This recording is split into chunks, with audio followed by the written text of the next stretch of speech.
Nature is cyclical. Spring follows winter, summer follows spring, fall follows summer, winter follows fall, and back to the beginning of the cycle.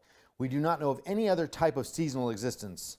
Even though Hawaii seems to perpetually experience summer and no winter, and Antarctica seems to perpetually experience winter and no fall or summer, this is simply not correct.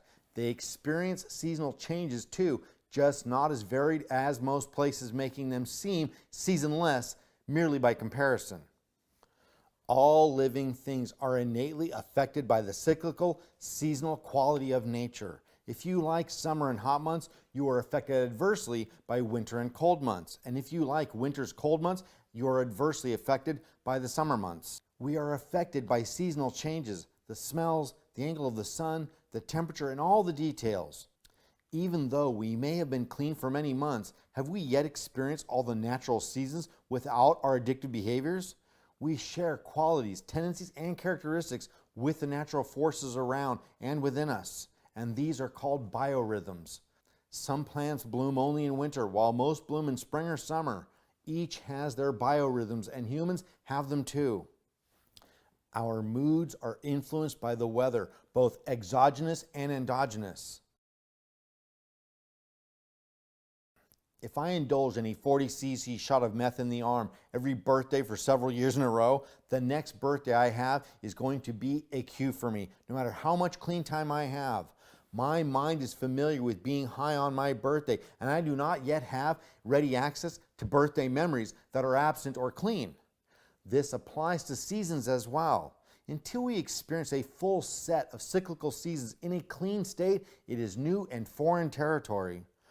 The change and onset of seasons, any and all of them, is new and foreign territory. Let's face it, we can avoid people, places, and paraphernalia to the point of nearly no exposure to them, but we cannot avoid the seasons. Close the windows and the doors and insulate all you want, but your body has a biorhythmic relationship with the weather and the seasons. There is no way to predict what degree of vulnerability I will have, if any, during each major birthday, holiday, and season until I experience them at least once in a sober state. As good as sobriety ultimately is, it is perceived on a subconscious levels as a loss. I've lost a friend in something I spent a lot of time with, dope. If I lost a girl or, God forbid, a child, I would be expected to have a tough time getting through these first without them. Drugs are a loss too. Maybe I'm better off, to be sure, but I still miss them. Therefore, expect and anticipate the seasonal and fluctuating times of year to be using cues. It's okay to mourn the loss of your friend, dope. If you're not mourning the loss, maybe you think it'll come back, and that's not okay. Say goodbye to it. You've had some good times, but it still needs to be over. Firsts have power, since the human mind is sentimental of nearly everything that is familiar, good, bad, or unusual. Therefore, new memories will have to be superimposed over the old ones, preferably good memories, but something needs to displace the old ones. Therefore, it is not simply the passage of time that heals or makes us forget the past. It is the overlaying of new experiences and memories over the old ones.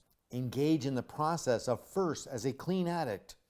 Your first clean birthday, first clean golf game, and especially the first clean fall, winter, spring, summer, and other subtle yet biorhythmically registered associations. It is not a foregone conclusion that every first will be a hard cue. Quite the contrary, as many memories can be familiar and even pleasant.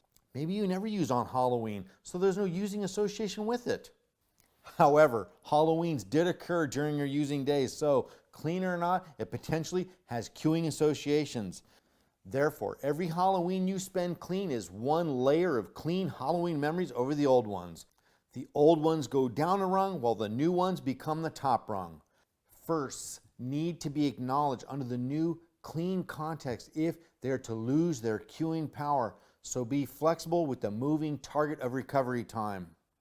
We may have 6 months recovery time and yet have 0 clean birthdays.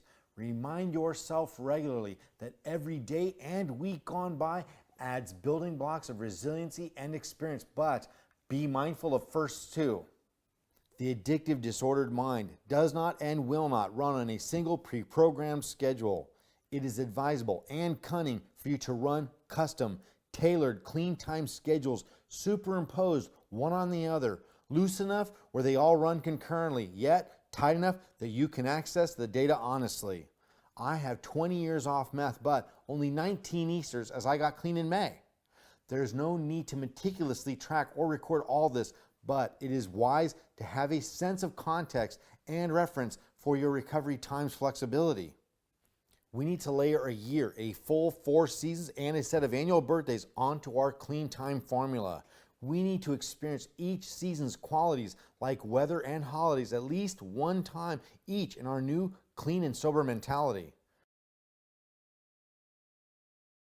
Pay attention and personally acknowledge the next clean birthday, holiday, or first day of summer or spring.